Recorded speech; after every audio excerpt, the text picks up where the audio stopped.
আল্লাহর পয়গম্বর সুলাইমান আলাইহিস সালাম বিরাট বড় রাজ দরবারে বসে আছেন। এমন সময় তিনি লক্ষ্য করলেন বিরাট বড় একটা কাফেলা আসতেছে, শুধু ধুলা ধুলা দেখা যায়। বিরাট একটা দল যেন রাজদরবারের দিকে ধেয়ে আসতেছে। তিনি প্রধান উজিরকে বলেন, উজির রে, এত বড় দল কারা? আমাদের শত্রু না মিত্র?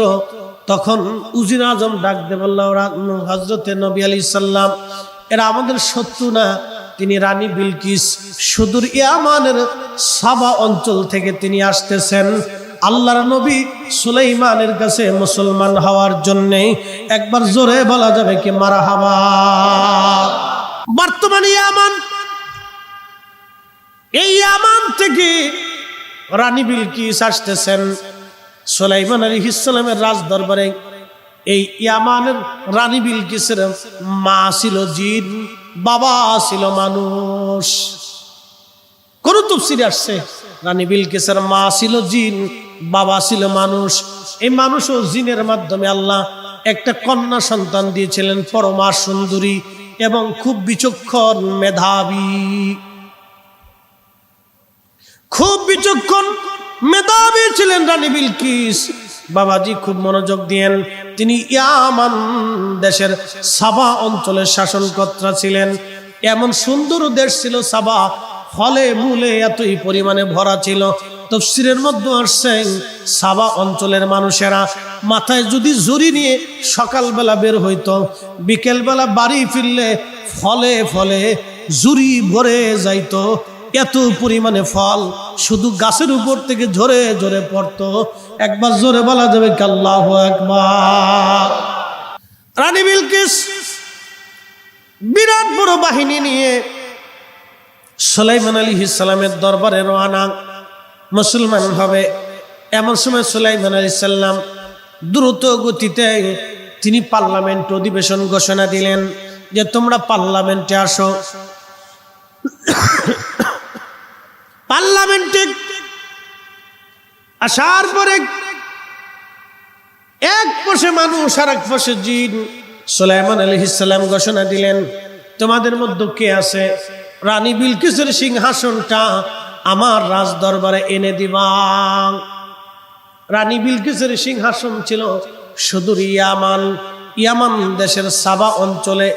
এই ইয়ামান কিন্তু কম দূরে না, মাঝখানে বিরাট বড় সৌদি আরব পার হওয়ার পরে ইয়ামান। এই বিরাট ইয়ামানের সাবা থেকে রানী বিলকিসের সিংহাসন নিয়ে আসা হবে। কে আনতে পারো? আর রানী বিলকিস খুব বিচক্ষণ মহিলা ছিলেন। তিনি সুন্দর করে প্রাসাদের মতো 7টা দেওয়াল স্তর দিয়ে, 7টা দেওয়ালের স্তর দিয়ে একটা ঘর বানিয়েছিলেন। ওই ঘরের 7টা দরজা দিয়ে সিংহাসন তার ভিতরে রেখে তালা মেরে চলে এসেছিলেন, যাতে কোনো চোরে সিংহাসন নিয়ে নিতে না পারে। সুন্দর করে সাজানো সিংহাসন কে আনতে পারবে? সুলাইমান আলাইহিস সালাম জবাব দিলেন, প্রশ্ন করলেন, তোমাদের মধ্যে কে আছে? জিনদের মধ্যে একজন হাত বাড়াইছে। ক্বালা ইফরিতুম মিনাল জিন্নি আনা আতিকা বিহি ক্বাবলা আন তাকুমা মিন মাকামি। কোরআন বলতেছে জিনদের মধ্যে যিনি সর্বশক্তিমান ইফরিত জিন, তিনি দাঁড়ায় বলল, হুজুর আমি রানী বিলকিসের সিংহাসন এনে দিতে পারবো। 7টা দেওয়ালের ভিতর থেকে 7টা লোহার তালা মারা, এর ভিতর থেকে সিংহাসন আমি ইফরিত জিন আপনার সামনে এনে দিতে পারবো। আল্লাহর নবী বলেন, কত সময় লাগবে তোমার বলো? বলে আনা আতিকা বিহি ক্বাবলা আন তাকুমা মিন মাকামি। আপনি বসে রইছেন, শুধু দাঁড়াইয়া যাবেন, বসা থেকে দাঁড়াবেন, বসা থেকে দাঁড়াবেন, যত সময় আপনার লাগবে এই সময়ের ভিতরে আমি সিংহাসন এনে আপনার সামনে হাজির করে দেব। একবার জোরে বলা যাবে আল্লাহু আকবার। সুলাইমান আলাইহিস সালাম দাঁড়িয়ে আছেন। ঠিক এমন সময় আসিফ বিন বারকিয়া সিংহাসন নিয়ে আসলেন। সুলাইমান আলাইহিস সালামের সামনে সিংহাসন চলে গেল। তার মানে বোঝা গেল জিনদের থেকে আল্লাহর ওলিদের পাওয়ার আসতে হলো কেন? জোরে বলেন, আরো জোরে বলেন। সারা পৃথিবীর সমস্ত জিনদের যে ক্ষমতা হুজুর গাউসে পাকের এক আঙ্গুলের ইশারার ক্ষমতা ছিল তার চাইতে বেশি। কথা কন না কেন, ঠিক কিনা? সারা পৃথিবীর কোটি কোটি জিনেরা হুজুর গাউসে পাকের মুরিদ ছিল, এখনো আছে। কি মনে করতেছেন শুধু আপনারা গাউসে পাকরে ভালোবাসেন? না, লক্ষ লক্ষ জিনেরা হুজুর গাউসে পাকরে ভালোবাসে। শুধু মনে করেন আপনারাই নবীকে ভালোবাসেন না। জিনদের ভিতরে এমন আশিক রসুল জিন আছে যারা রসুলের রওজা মুবারকের আশেপাশে থাকে, মদিনাতুল মুনওয়ারায় সব সময় কাটায়, নবীর কদম মুবারকে রওজা মুবারকে বসে বসে থাকে, সালাতু সালাম তারা পড়তে থাকে। বহু জিন আল্লাহর জমিনে এখনো আছে।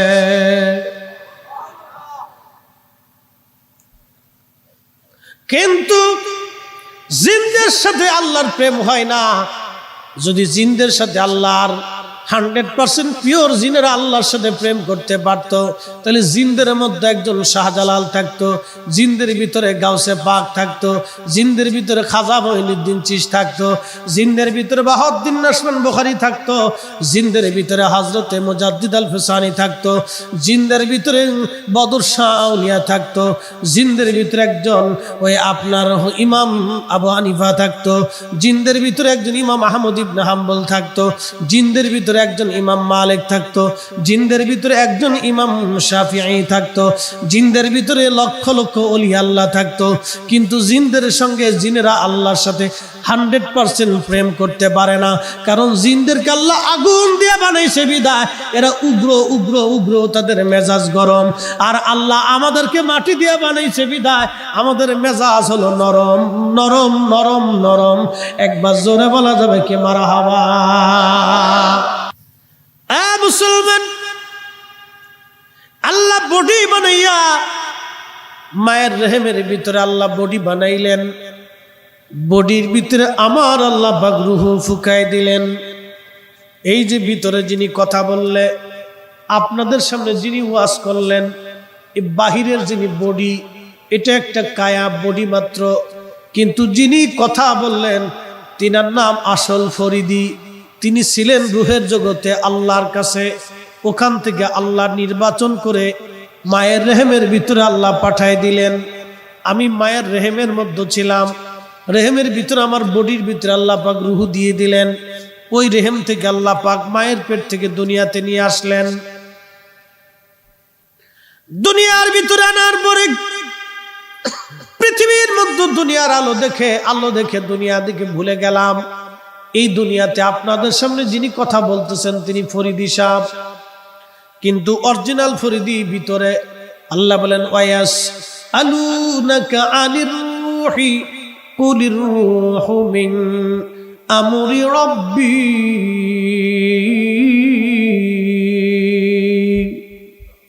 কাফেররা সে বলল, ও নবী বলে দেন রূহটা কি? ফরিদি সাহেবের যে রূহটা, এটা হলো অরিজিনাল। রুহের জগতে ছিলাম, রেহেমের জগতে মায়ের পেটে আল্লাহ আনলেন, এরপরে দুনিয়াতে আনছে, এরপরে আমাদেরকে আবার কবজ করে কবরে নিয়ে যাবে, কবর থেকে আল্লাহ আবার উঠাবে, কবর থেকে আল্লাহ পাক উঠাবে। ওয়া ইদাল বুউসিরু ইদাস সামাউ ফাতারাত ওয়া ইদাল কাওয়াকিবু তাসারাত ওয়া ইদাল বিহারু ফুজ্জিরাত ওয়া ইদাল কুবুরু বুশিরাত। কবর থেকে আবার আল্লাহ রাব্বুল আলামিন উঠাইয়া আমাদেরকে আবার আল্লাহ পাক রূহ দিয়ে দিবেন। আবার আমরা আখিরাতের ময়দানে দৌড়াইতে থাকব। ছিলাম রুহের জগতে, আসলাম রেহেমের জগতে, এরপরে আসলাম দুনিয়াতে, এরপরে চলে যাব কবরে, তারপরে উঠবো হাসরের ময়দানে, এরপরে জান্নাত জাহান্নাম। তার মানে রুহুর মৃত্যু হয় না, রুহুর স্থানান্তর হয়, রুহুর মরণ হয় না, রুহের স্থানান্তর হয়। এই জন্য দুনিয়া থেকে আমাদেরকে যে রুহটাকে কবজ করা হবে, দেহ থেকে নিয়ে যাওয়া হবে, এটাকে মৃত্যু বলা হয়েছে, মরণ বলা হয়েছে।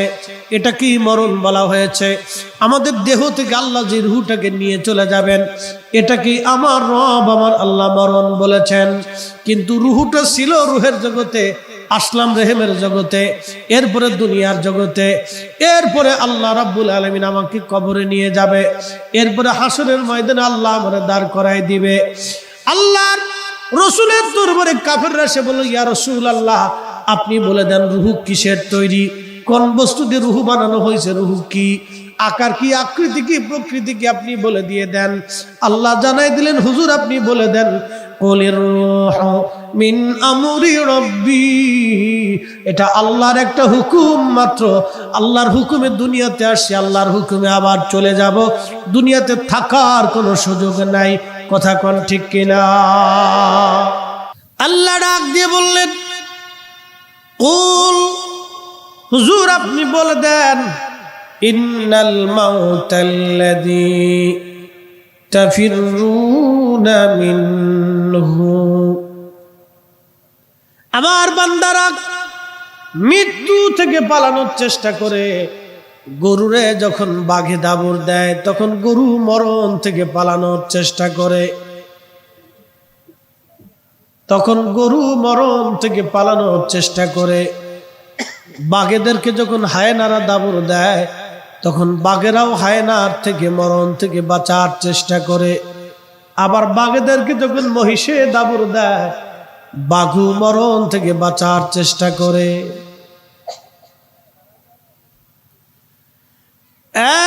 আর মুসলমান, মানুষের শরীরে অসুস্থতা যখন আসে, তখন মানুষ বেঁচে থাকার জন্য চেষ্টা করে। হার্ট স্ট্রোক করলে ওপেন হার্ট সার্জারির জন্য মানুষ বেঁচে থাকার চেষ্টা করে। সবাই বেঁচে থাকার চেষ্টা করে। আল্লাহ বলেন, হাবিব উম্মতকে জানান, তারা মরণ থেকে পালানোর চেষ্টা করে, মরণ থেকে পালানোর চেষ্টা করে, মরণ থেকে পালানোর চেষ্টা করে। আপনি বলে দেন, ফাইন্নাহু মুলাকিকুম, এই মরণ তার সঙ্গে মোলাকাত করবে, এই মরণ তার সঙ্গে সাক্ষাৎ করবে, এই মরণ তার সঙ্গে মোলাকাত করবে।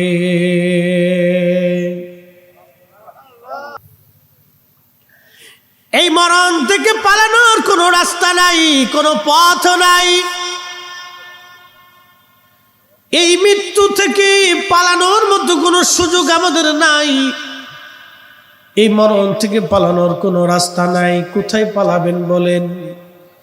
আল্লাহ বলেন, ইয়া মা'শারাল জিন্নি ওয়াল ইনসি ইন ইসতাতাতুম আন তানফুযু মিন আকতারিস সামাওয়াতি ওয়াল আরদি ফানফুযু লা তানফুযুনা ইল্লা বিসুলতান।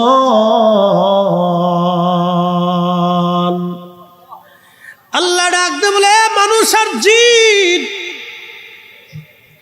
জিনদের হায়াত কিন্তু বিরাট বড় লম্বা। কোন জিনের হায়াত 3000, কোন জিনের হায়াত 4000, কোন জিনের হায়াত 5000, কোন জিনের হায়াত 6000 বছর। পৃথিবীর মধ্যে সর্বপ্রথম যে জিন, আবুল জিন, জিন জাতির পিতার নাম তারান্নুস, জীবনে হায়াত পেয়েছিলেন 60,000 বছর। একবার জোরে বলা যাবে কি সুবহানাল্লাহ? মানব জিনদের ভিতরে সবচেয়ে বেশি হায়াত পায় জিনেরা। আল্লাহ তাদেরকে আগুনের শিখা থেকে বানাইলেন। ওয়া খালাকাল জান্না মিম্মা রিজিম মিন নার।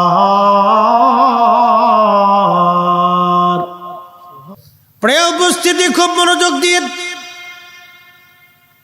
কথা আমার শক্ত, পছন্দ হলেও ভালো, না হলেও ভালো। কারণ আপনি যা করবেন আপনার সন্তান আপনার জন্য তাই করবে। আপনি যা করবেন আপনার সন্তান আপনার জন্য তাই করবে। আপনি দোয়া করবেন না, অসুবিধা নাই, আপনার সন্তান আপনার জন্য দোয়া করবে না। আপনি বাবা মার খেদমত করবেন না, অসুবিধা নাই, আপনার সন্তান আপনার খেদমত করবে না। হাজিরিন আনোয়ার আবাসিক, জিনদের হায়াত বিরাট বড় লম্বা। আল্লাহ বলেন এই জিনকে আমি সৃষ্টি করেছি আগুনের শিখা থেকে। আপনাদেরকে বুঝাই, মোমবাতি জ্বালাবেন, মোমবাতি জ্বালানোর পরে মোমের উপরে দেখবেন হলুদ হলুদ আগুন, তার উপরে দেখবেন আর একটা আগুন আসে। সে আগুনটা হবে আপনার ওই আকাশি কালার, তার উপরে দেখবেন ধোঁয়া। এই ধোঁয়া থেকে আমার আল্লাহ জিন জাতি তৈরি করলেন। এই জন্য জিনদেরকে দেখা যায় না, তারা ধোঁয়ার মতো উড়ে চলে যায়। দেখা যায় না, তাদেরকে সাধারণত দেখা যায় না। কিন্তু জিনদেরও শরীয়ত আছে, তাদেরও বাচ্চা কাচ্চা হয়, তাদেরও সন্তান হয়, তাদেরও সংসার আছে, তাদেরও আইন আছে, তাদেরও আদালত আছে, তাদেরও বিচার আছে, তাদেরও রাজত্ব আছে। জিনেরা আল্লাহর আদালতের সামনে দাঁড়াবে, তাদের হিসাব নিকাশ আছে, তারা আল্লাহর জিকির ফিকির করে। ভাইবেন না আপনারাই মাহফিল শুনতেছেন, এই মাহফিলের চারপাশে অসংখ্য জিনেরাও আমাদের ওয়াজ শুনে। আমরা সেই মুসলিম। সুলাইমান আলাইহিস সালামের বিরাট বড় তক্তা ছিল, বিরাট বড় তক্তা। তার মানে এরকম একটা তক্তা না, তখ্ত বলা হতো সিংহাসন। সিংহাসনটা শুধু এতটুকুন সিংহাসন ছিল না, এই সিংহাসনের ভিতরে এত বড় ছিল, লক্ষ লক্ষ সৈন্য এবং অস্ত্র শস্ত্র নিয়ে, খাবার টাবারে নিয়ে সুলাইমান ওই তখ্তদের বলতেন বাতাস উড়াও। ওই লক্ষ লক্ষ সৈন্য নিয়ে, খাবার দাবার ঘোড়া গাধা নিয়ে, অস্ত্র শস্ত্র নিয়ে ওই তখ্তটারে বাতাসে উড়াইয়া যেখানে খুশি সেখানে নামায় দিত। এটা ছিল সুলাইমান আলাইহিস সালামের তখ্ত।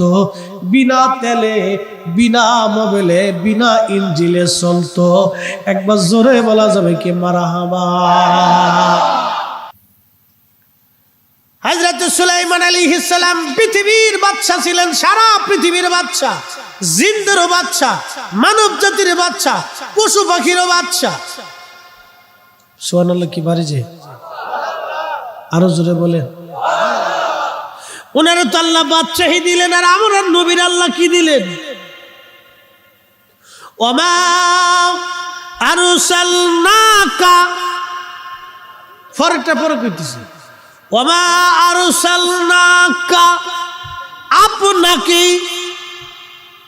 রাসূলকে আল্লাহ পাক উদ্দেশ্য করে বলতেছে, ওমা আরসালনাকা, আপনাকে পাঠিয়েছি, ইল্লা, গুরুত্ব দিলেন আল্লাহ। এখানে গ্রামারের একটা ভাষা, ইল্লার পরে যেই শব্দগুলি আসবে এই শব্দটাকে বেশি গুরুত্ব দেওয়ার জন্য আল্লাহ পাক ইল্লা শব্দ ব্যবহার করেন। ইল্লা রাহমাতাল লিল আলামিন, শুধু মানব জাতি না, জিন জাতি না, পশু পাখি না, পৃথিবীতে 4 লক্ষ প্রজাতির জীব আছে। শুধু পৃথিবী না, পৃথিবীর আগে আমরা রুহের জগতে ছিলাম। শুধু রুহের জগৎ না, রেহেমের জগৎ, রেহেমের জগৎ না, বারজাখের জগৎ, শুধু বারজাখের জগৎ না, আখিরাতের জগৎ, শুধু আখিরাতের জগৎ না, হাসরের জগৎ না, জান্নাতের জগৎ, শুধু জান্নাতের জগৎ না। মোল্লা আলী কারি মাক্কি আল মাউরিদের মধ্যে লেখেন 18,000 আলম আছে আল্লাহর সৃষ্টিতে। যেই আলমে আল্লাহ রব, সেই আলমে নবী রহমত, যেই আলমে আল্লাহ রব, সেই আলমে নবী রহমত। আল্লাহ সৃষ্টির মধ্যে এমন কোন ইঞ্চি জায়গা নাই যেখানে আল্লাহ রব না আছে। আল্লাহ সৃষ্টির মধ্যে এমন কোন জায়গা নাই যেখানে নবী রহমত না আছে। একবার জোরে বলা যাবে আল্লাহু আকবার। আল্লাহ কোরআনে বলেন, ইয়া মাশারাল জিন্নি, জিনদেরকে আল্লাহ বলেন, জিনেরা, ও জিনেরা তোমরা শুনে রাখো, ওয়াল ইনস, মানুষেরা, ইয়া মাশারাল জিন্নি ওয়াল ইনসি, ইন ইসতাতাতুম আন তানফুযু মিন আকতারিস সামাওয়াতি ওয়াল আরদি ফানফুযু লা তানফুযুনা ইল্লা বিসুলতান। আর হযরতে ইব্রাহিম আলাইহিস সালামের দুইজন স্ত্রী, আমাদের দুইজন মা। কারণ ইব্রাহিম আমাদের শুধু নবী না, তিনি আমাদের মিল্লাতের বাবা। মিল্লাতা আবিকুম ইব্রাহিম হুয়া সাম্মাকুমুল মুসলিমিন। ইব্রাহিম আমাদের মিল্লাতের বাবা, তিনি আমাদের নাম রেখেছেন মুসলমান। তাহলে ইব্রাহিম আলাইহিস সালাম নিজে মুসলমান, ইব্রাহিমের ছেলে হযরত ইসহাক আলাইহিস সালাম মুসলমান, হযরতে আপনার ইসমাইল আলাইহিস সালাম মুসলমান। ইসমাইলের বংশধারা অনুযায়ী আল্লাহ দুনিয়াতে একজন নবী পাঠাইলেন, তিনি আখিরি নবী রাহমাতুল লিল আলামিন। এই জন্য আমরা মুসলমান। হযরত ইসহাক আলাইহিস সালাম এবং তার পরিবারের মাধ্যমে আল্লাহ ৭০,০০০ নবী পাঠাইলেন, সব নবীরাই মুসলমান। কার হুকুমে আসছি? চলে যাব কার হুকুমে? থাকার কোনো সুযোগ নাই।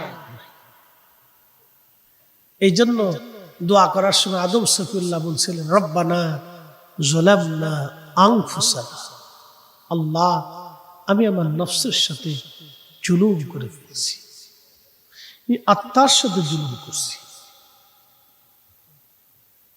বডির সাথে। এটা একটা কায়া, একটা ফাউন্ডেশন, শুধুমাত্র একটা প্রকৃতি। ভিতরে যিনি আছেন তিনি অরিজিনাল। এই জন্য কোথায় ছিলাম, কোথায় আসলাম, কোথায় চলে যাব, এই চিন্তা, এই ফিকির যদি কোনো বান্দা করে, তাহলে সে ওলি হয়ে কবরে যেতে পারবে। কোথায় ছিলাম, কোথায় আসলাম, আবার কোথায় চলে যাব। একটা কথা সারা জীবনের জন্য মনে রাখবেন, দুনিয়ার যাত্রায় মায়ের পেট থেকে আপনাকে আল্লাহ দুনিয়াতে নিয়ে আসলো। আসার পরে মা আছে, বাবা আছে, চাচা আছে, নানি আছে, দাদি আছে, দাদা আছে, মামা আছে, কতজন আছে আত্মীয় স্বজন। সবাই হাসতে লাগলো আর আপনি কাঁদতে লাগলেন। দুনিয়াতে আমি যখন আসছি তখন সবাই হাসতে লাগলো আর আমি কাঁদতে লাগলাম। দুনিয়ার থেকে এমন ভাবেই চলে যেতে হবে, আমি হাসতে থাকবো, সবাই কাঁদতে থাকবে। আমি পৃথিবীতে যখন আসছি তখন আমি কেঁদেছি, পৃথিবীর মানুষ হেসেছে। আর আমি যখন দুনিয়ার থেকে চলে যাব, আমি হাসবো, পৃথিবীর মানুষ কাঁদতে থাকবে। আহা, মানুষ চলে গেল, মানুষ চলে গেলে, একজন মানুষ চলে গেল। শুধু মানুষ কাঁদবে না, আকাশ কাঁদবে, জমিন কাঁদবে, পৃথিবী কাঁদতে থাকবে, গাছ কাঁদবে, মাছে কাঁদবে, পশু কাঁদবে। আহা, মানুষ চলে গেল। আল্লাহ, তোমার এই দুনিয়ার থেকে, আমাদের ভিতর থেকে একজন মানুষ চলে গেল, তোমার একজন মানুষ চলে গেল, আল্লাহ একজন প্রকৃত মানুষ চলে গেল। এইভাবে কাঁদতে থাকবে, তাহলে আমরা মানুষ হতে পারব।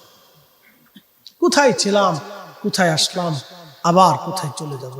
দুনিয়াতে আসার সময় কত সঙ্গী ছিল, কিন্তু যাওয়ার সময় কবর পর্যন্ত, হাত্তা যুরতুল মাকাবির, আপনার কবর পর্যন্ত সঙ্গী পাবেন। এরপরে এক অনন্ত মহাকালের যাত্রা শুরু হবে। খালিদিন ফিহা আবাদা, চিরদিন, চিরস্থায়ী এক জীবনের জন্য আপনি রওনা দিলেন।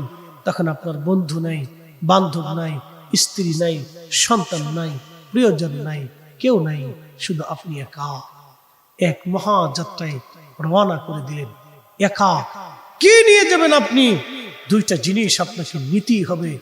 ইন্নাল্লাযীনা আমানু, প্রথম নম্বর ঈমান, ওয়া আমিলুস সালিহাত, দুই নম্বরে নেক আমল। দুইটা জিনিস আপনাকে নিতেই হবে। এর ব্যতিক্রম যাহা কিছু করবেন সব মিথ্যা হবে। কথা অল্প, কিন্তু অনেক কথা বলেছি। বুঝে যেতে হবে আপনাকে শেষ সময়ে, কি জিন কি মানুষ। এই জন্য আল্লাহ বলেন ইয়া মাশারাল জিন ওয়াল ইনস ইন ইসতাতাতুম আন তানফুযু মিন আকতারিস সামাওয়াতি ওয়াল আরদ, যদি তোমরা পারো, আমি আল্লাহর আইন, আমি আল্লাহর বিধান, আমি আল্লাহর রেজুলেশন যদি তোমাদের পছন্দ না হয়, তাহলে তোমরা আসমান ও জমিন বিবৃত ভূ এবং নভমণ্ডলে সপ্তম আসমান সপ্ত জমিন আমি আল্লাহর সৃষ্টি ব্যতীত যদি কোথাও যেতে পারো তো চলে যাও, তবে শুনে রাখো আমি আল্লাহর সালতানাতের বাহিরে যাওয়ার কোনো সুযোগ নেই, কোন রাস্তা। এটাই পৃথিবী। আপনাকে দুইটা জিনিস নিতে হবে, শুধু এতটুকুনি রাত্রিবেলা ঘুমানোর আগে ফিকির করবেন, আল্লাহ কবরের জিন্দেগিতে আমি এক মহাকালের যাত্রায় রওনা দিব, কত বড় লম্বা কবর, কত বড় কঠিন হাসর, হাসরের দিনটা কত বড় হবে জানেন? তারুজুল মালাইকাতু ওয়ার রূহু ইলাইহি ফি ইয়াউমিন কানা মিকদারুহু 50,000 সানা। কোরআন বলতেছে দুনিয়ার 50,000 বছর যত বড় হবে, হাসরের একটা দিন হবে তত বড়। আহা, সেই দিনের লক্ষ লক্ষ বছর পার হবে হাসরের মাঠে কোন জনের, সেই দিনের লক্ষ লক্ষ বছর পার হবে হাসরের মাঠে মানুষের দিক বিদিক হয়ে পাগলের মতো দৌড়াইতে থাকবে। হাউজে কাউসারের পানি ছাড়া সেই দিন পানি থাকবে না, আল্লাহর আরশে মুআল্লার ছায়া ছাড়া কোনো ছায়া থাকবে না। সেই দিন হাউজে কাউসার যার হাতে থাকবে তিনি রাহমাতুল লিল আলামিন, এবং আরশে মুআল্লার নিচে তিনি যাকে খুশি তাকে টেনে নিয়ে আরশে মুআল্লার নিচে জায়গা করে দিবে। এজন্যই আমরা বলি গোলামি করলে নবীর করে যাও, জীবন দিলে রসুলের জন্য দিয়ে যাও, আদর্শ মানলে নবীরটা মেনে নাও, পক্ষ নিলে আল্লাহ রসুলের পক্ষ নাও, দল করলে নবীর দল করে যাও, কাউকে মানলে রসুলকে মেনে যাও, বুঝে তারপরে কবরে যাবে। আল্লাহর কোরআন বলতেছে ইয়া আইয়ুহাল্লাযীনা আমানুত্তাকুল্লাহ, এ ঈমানদার তুমি আল্লাহকে ভয় করো, হাক্কা তুকাতিহি, ভয় করার মতো করো, ওয়ালা তামুতুন্না ইল্লা ওয়া আনতুম মুসলিমুন, মুসলমান না হয়ে কবরে আইসো না, মুসলমান হই তারপরে আসো, মুসলিম হয়ে কবরে আসো। মুসলিম তো তাকেই বলে আসলামতু লিরাব্বিল আলামিন, যিনি নিজেকে খোদার কুদরতি কদমে সারেন্ডার করে, আত্মসমর্পণ করে, আল্লাহর জন্য নিজের জীবনকে উৎসর্গ করে, হায়াত, সালাত, জিন্দেগি, কুরবানি, মউত সবকিছু আল্লাহর জন্য নিজেকে কুরবানি করে, তিনি হচ্ছে মুসলমান। কথা বলেন ঠিক না ঠিক? তিনি মুসলিম, তিনি মুসলিম। উপস্থিতি অনেক ওয়াজ, শেষ সময় আপনাদেরকে ছোট্ট করে বুঝাইলাম। একটা কথা মনে রাখবেন, কঠিন মেহশরের মাঠের দিকে রওনা হব আমরা। কবরের বিরাট বড় জিন্দেগি, হাসরের মাঠের কোটি কোটি বছর, দুনিয়ার কোটি ট্রিলিয়ন বিলিয়ন বছর পার হবে সামান্য দুনিয়ার একটু হায়াতের সামান্য। আপনি আজকে ক্যালকুলেটর নিয়ে বসে যাবেন, আপনার 60 বছরের জীবন থেকে এই 50,000 বছরটাকে আপনি একটু ভাগ দিয়ে দেখবেন। হাসরের মাঠের একটা দিনের কতটুকুন সময় আপনি পৃথিবীতে বেঁচে থাকেন, ক্যালকুলেটরে বের হয়ে আসবে। তখন আপনি চিন্তা করবেন, হাসরের মাঠের এই সামান্য দিনের জন্য আমি কেন মানুষ ঠকাবো, আমি কেন অন্যায় করব, আমি কেন নামাজ ছেড়ে দিব, আমি কেন রোজা ছেড়ে দিব, আমি কেন সন্তানের জন্য আল্লাহর কাছে দায়বদ্ধ হব, আমি কেন হালাল হারাম না বেছে সন্তানের জন্য উপার্জন করে আল্লাহর দরবারে আসামি হতে যাব, আমি কেন স্ত্রীর সুখের জন্য হালাল হারাম না বেছে আল্লাহর দরবারে আসামি হতে যাব, আমি কেন রসুল করিমের সুন্নাহ না মেনে রসুলকে অসন্তুষ্ট করে কবরে যাব। কে আমাকে দেখতে যাবে? না সন্তান, না নাতি, না পুতি, না প্রতিবেশী, না বন্ধু, সবাই কালে কালে সময়ে সময়ে আপনাকে আর আমাকে ভুলে চলে যাবে, কিন্তু একজন ব্যক্তি আপনাকে ভুলবে না, তিনি রাহমাতুল লিল আলামিন। গোলামি করলে ওই নবীর গোলামি করে যাওয়াটাই বুদ্ধিমানের কাজ। কথা বলে ঠিক না ঠিক? এত সহজ করে আপনাদেরকে বুঝাইলাম, আল্লাহ আমাদের প্রত্যেকেরই দিল কথাগুলি দিলের ভিতরে গেঁথে রাখার শ্রোতা বক্তা সবাইকে তৌফিক দিক, সকলে বলে না আমিন। তাহলে সন্তুষ্ট করে যাব আল্লাহ এবং তার রাসূল। অত্যন্ত কোটি কোটি মানুষের প্রাণ সংহার হয়েছে, বহু মানুষের প্রাণ হরণ হয়েছে। জিজ্ঞেস করবেন যিনি প্রাণ কেড়ে নিয়ে গেলেন তারে কি আজ পর্যন্ত দেখছো? তোরা জবাব দিবেন না, তারা তো আজও পর্যন্ত দেখলাম না। তো যিনি প্রাণ নিলেন তাকে তুমি দেখলা না, তো যিনি প্রাণ নেনেওয়ালাকে সৃষ্টি করলেন তাকে কি করে দেখতে চাও? কথা কি খারাপ বলছি? যিনি প্রাণ নিলেন তার নাম কি? মালাকুল। তিনি একজন ফেরেশতা। তো ফেরেশতা কার সৃষ্টি? তো যিনি প্রাণ নিলেন আজও পর্যন্ত তাকে দেখা গেল না, কিন্তু তিনি কোটি কোটি মানুষের প্রাণ নিয়ে গেছেন। শুধু মানুষের না, কুল্লু নফস, এমন কোন জীবন নাই যায়িকাতুল মউত, মৃত্যুর স্বাদ আস্বাদন না করবে। বাড়ির কুকুর, বিড়াল, ছাগল, মানুষ ব্যতীত সৃষ্টিতে 4 লক্ষ প্রজাতির জীব আছে। মানুষ ব্যতীত পৃথিবীতে 4 লক্ষ প্রজাতির জীব আছে। সবাইকে মৃত্যুর স্বাদ আস্বাদন করতেই হবে, এখান থেকে পালানোর কোনো ব্যবস্থা নেই।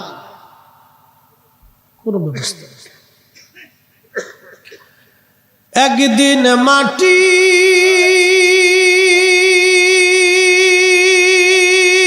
ভিতরে হবে ঘরে মন আমার, কেন বান্ধ দালান ঘর? মন আমার কেন বান্ধ দালান ঘর? সাবেক অর্থমন্ত্রী আবুল মাল আব্দুল মুহিত সাহেব মারা গেলেন। তিনি একজন বংশীয় সম্ভ্রান্ত পরিবারের লোক ছিলেন। আল্লাহ সব বান্দাকে ক্ষমা করুক, আমরা দোয়া করি। যতদিন অর্থমন্ত্রী ছিলেন দুনিয়ার মানুষ তার পিছে পিছে ঘুরঘুর করে ঘুরে বেড়াইছে, দান দায়।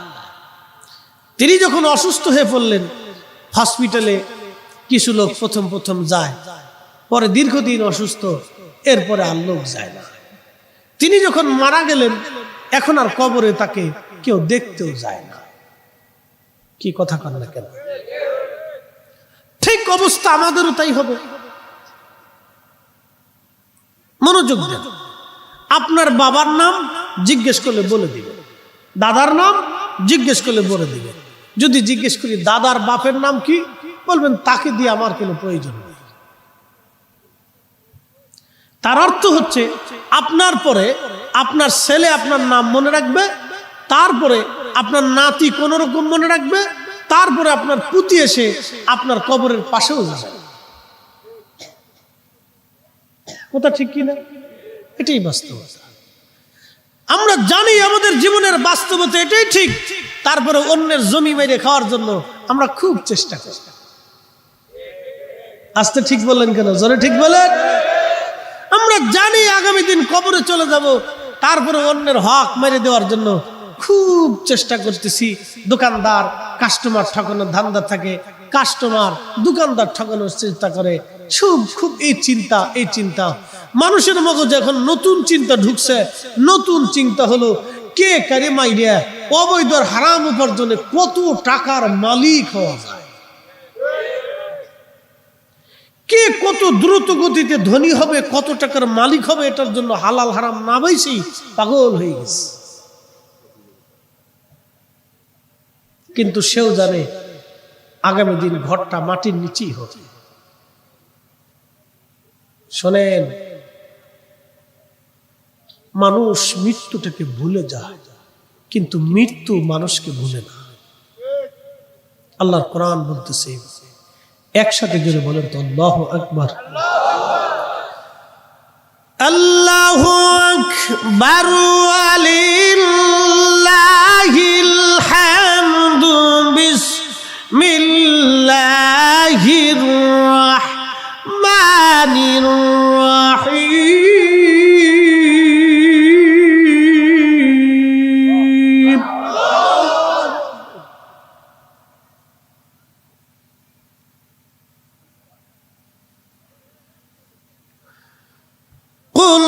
ইন্নাল মাউতাল্লাযী তাফিরুনা মিনহু ফাইন্নাহু মুলাকীকুম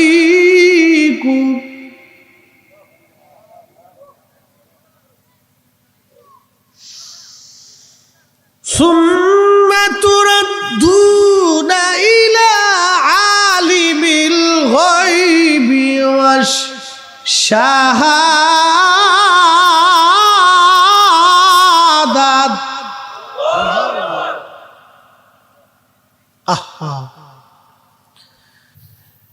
আল্লাহ একজনকে সারা পৃথিবীর বাদশা বানিয়েছিলেন, জিন এবং মানুষ। সেই নবীর নাম হযরত সুলাইমান আলাইহিস সালাম। তিনি শুধু মানুষের বাদশা না, জিন জাতির বাদশা ছিলেন।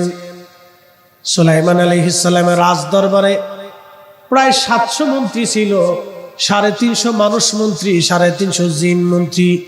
পৃথিবীর এমন কোন ইঞ্চি মাটি নাই যে ইঞ্চি মাটির বাদশাহী সুলাইমান আলাইহিস সালামকে আল্লাহ না দিয়েছিলেন।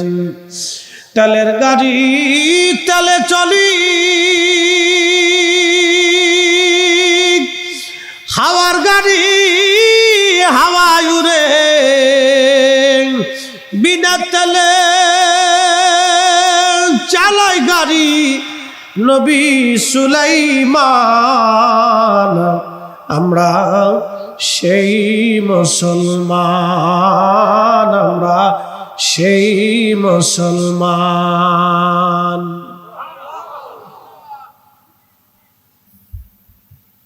যে আধুনিক বিজ্ঞানও সম্ভব হয় নাই। আমার দিকে তাকান, দিল্লি শাহে জামে মসজিদের মতো আজ পর্যন্ত কোনো মসজিদ বানাইতে পারছে কি? এত আধুনিকতা, এত বিজ্ঞান, এত জ্ঞান, তো দিল্লির মসজিদের মতো মসজিদ বানাইতে পারে নাই আজও পর্যন্ত। পারে এত জ্ঞান মেধা পারল না, কারণটা কি? তার মানে বোঝা গেল জ্ঞান মেধা আগের যুগের মানুষের বেশি ছিল, বেশি ছিল। হযরতে সুলাইমান বলে বেশি ছিল কেমন? আরেকটু বলি, বাংলাদেশের এখন বয়স কত? স্বাধীনতার পর থেকে বয়স কত? 53, 50 আপ। আচ্ছা, 50 বছর বয়স ধরলাম। এই 50 বছর আগে কবি কাজী নজরুল ইসলাম কবিতা লিখে গেছে। 50 বছরের ভিতরে কাজী নজরুল ইসলামের মতো এরকম একটা মেধাবী কবি আজও পর্যন্ত কোনো মা জন্ম দিতে পারে নাই। আসতে বলেন কেন? জোরে বলেন। না কলকাতা, না আসাম, না ত্রিপুরা, না বাংলা, না উড়িষ্যা, না বিহারে কোন মা আজও পর্যন্ত কবি কাজী নজরুলের মতো একটা কবি জন্ম দিতে পারে নাই। অথচ কবি কাজী নজরুল আন্ডার মেট্রিক। আমরা একটু মানে পড়াশোনা করলে বিরাট একটু একটু ভাবটা দিলে বিরাট বড় ভাবে থেকে বিরাট বুঝি চিনে ফেলছি একবারে। সাতা লেতা খাতা।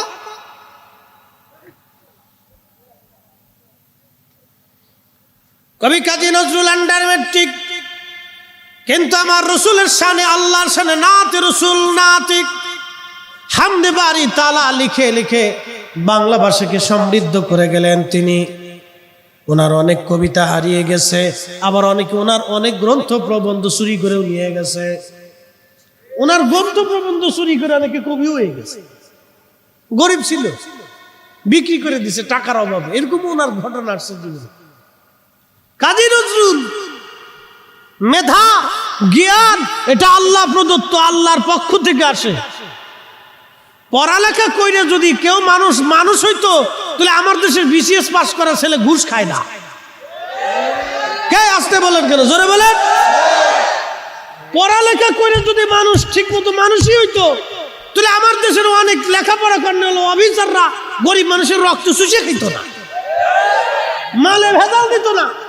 এই যে মুক্তিযুদ্ধরা যুদ্ধ করছে মালে ভেজাল দেওয়ার জন্য না, মানুষ ঠকানোর জন্য না, ন্যায় ইনসাফ প্রতিষ্ঠিত করার জন্য। কথা কন না কেন? এগুলো আজকে দুঃখের সাথে বলতে হচ্ছে। কি লেখাপড়া হচ্ছে আমার দেশে? কয়দিন আগে 7ম শ্রেণীতে কি একটা লেখছে, এই আমি মোবাইলে দেখাই, শরীফার গল্প, পুরে গল্প। সপ্তম শ্রেণীর একটা ছেলেরে শরীফার গল্প শোনাইতে হবে কি জন্য বলেন তো? ও শরীফা হিজলা ফিজলা এগুলি কি বুঝে? সপ্তম শ্রেণী, এই অষ্টম নবম দশম পর্যন্ত ছেলেদেরকে নৈতিকতা শিখাইতে হবে, নীতিকতা শিখাইতে হবে। হুজুর আসছে না? নারে তাকবীর, নারে রিসালাত, আহলে সুন্নাত ওয়াল জামাত, ইসলাতুন ইয়া সালামুন ইয়া হাবিবাল। না আপনারা কি জিমে গেলেন নাকি?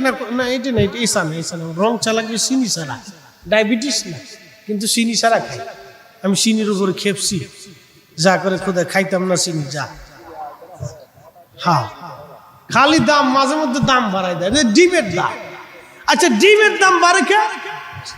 মুরগা কি হরতাল ডাক দিছে যে আমরা ডিম পারবো না, তোরা কিনে খা, মাইরে ডিম পাইরে খা? মুরগায় তো হরতাল ডাক দিছে না। আগের রাতে যেই মুরগায় ডিম পারছে, আজকের রাতে সেই মুরগায় ডিম পারবে। 19-20 হতে পারে, 100 মুরগার ভিতরে হয়তো 2টা ডিম পারে নাই বা 3টে মুরগি ডিম পারে নাই, কিন্তু ডিমের দাম বাড়লো কে? এই সিন্ডিকেট আলারা, আমার দেশের এই শিক্ষিত মানুষগুলি, কিছু শিক্ষিত মানুষ এইগুলি করে করিয়া, আর এদের সাথে বড় বড় কিছু অফিসারও সংযুক্ত আছে যারা ঘুষ খাইয়া এই আমার দেশের গরিব মানুষের রক্ত যারা চুষে খায়। আল্লাহ আপনারা কি দিয়ে বানাইছে? মাটি মাটি মাটি, আমাদের সূচনা মাটি। মিনা খালাকনাকুম, তোমাদেরকে মাটি থেকে সৃষ্টি করেছি। সর্বপ্রথম সৃষ্টি আদম আলাইহিস সালাম। আদমের নসল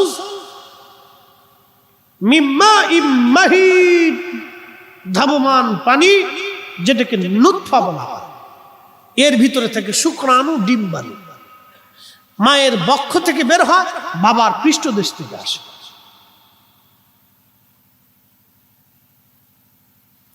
এখান থেকে আল্লাহ রাব্বুল আলামিন আদম আলাইহিস সালামের প্রথম নুতফা, এখান থেকে আল্লাহ পাক নসল সৃষ্টি করলেন, বংশ ধারা প্রবাহিত করতে লাগলেন। কোরআন বলতেছে ওয়া খালাকনাকুম মিন যাকারিন ওয়া উনসা, আমি একজন মানুষ, একজন পুরুষ, একজন নারী দিয়ে জগৎকে সাজিয়েছি। মানবের বংশ বিস্তার করেছি, এক পুরুষ আর একজন নারী। এই পুরুষের নাম আদম, নারীর নাম মা হাওয়া। একসাথে জোরে বলা যাবে না মারহাবা? বলে আমাদের সৃষ্টির মূল আসল হচ্ছে মাটি, কিন্তু মাটির সাথে আরো 3টে বস্তু আছে। 2 নম্বরে পানি, 3 নম্বরে আগুন, 4 নম্বরে বাতাস। শ্বাস নিঃশ্বাস নিচ্ছেন, বাতাস ঢুকতেছে বের হচ্ছে, এটা যদি বন্ধ হয় তো মানুষ শেষ। শরীরের তাপমাত্রা, সারা পৃথিবীতে ঠান্ডা কিন্তু আপনার শরীর গরম। বাংলাদেশে যদি অনেক ঠান্ডা পড়ে আপনার শরীর গরম। এই গরম আপনার শরীর যিনি গরম করে রাখছে, ও মালিকের নাম কি? আসতে হয়ে গেল না, জোরে বলতে হবে, মালিকের নাম কি? এই আপনার এটা শোয়া যাবে না, ঠান্ডা হয়ে গেল, এটা ঠান্ডা হয়ে গেল, এটা ঠান্ডা হয়ে গেল, মাটি ঠান্ডা হয়ে গেল, বাতাস ঠান্ডা হয়ে গেল, পানি ঠান্ডা হয়ে গেল, কিন্তু আপনার শরীর থেকে গরম রাখতেছে কি? অদৃশ্য শক্তি আপনাকে দিল কি? অদৃশ্য ভাবে আপনার শরীর থেকে গরম রাখতেছে, রক্ত থেকে গরম রাখতেছে। এই আগুনটা তিনি তৈরি করলেন, তিনি আল্লাহ। আগুন, পানি, মাটি, বাতাস, 4টে বস্তু দিয়ে আল্লাহ পাক এই বডিটাকে আপনার সৃষ্টি করেছে। 4 রঙের মশলা দিয়া যে কইরাছে তোর গঠন, 4 রঙের মশলা দিয়া। আগুন, পানি, মাটি, বাতাস একই যোগে করিয়া প্রকাশ। আগুন, পানি, মাটি, বাতাস একই যোগে করিয়া প্রকাশ।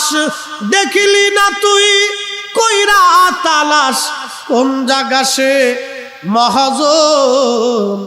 4 রঙের মশলা দিয়া যে কইরাছি তোর গঠন, চার রঙের মশলা দিয়া।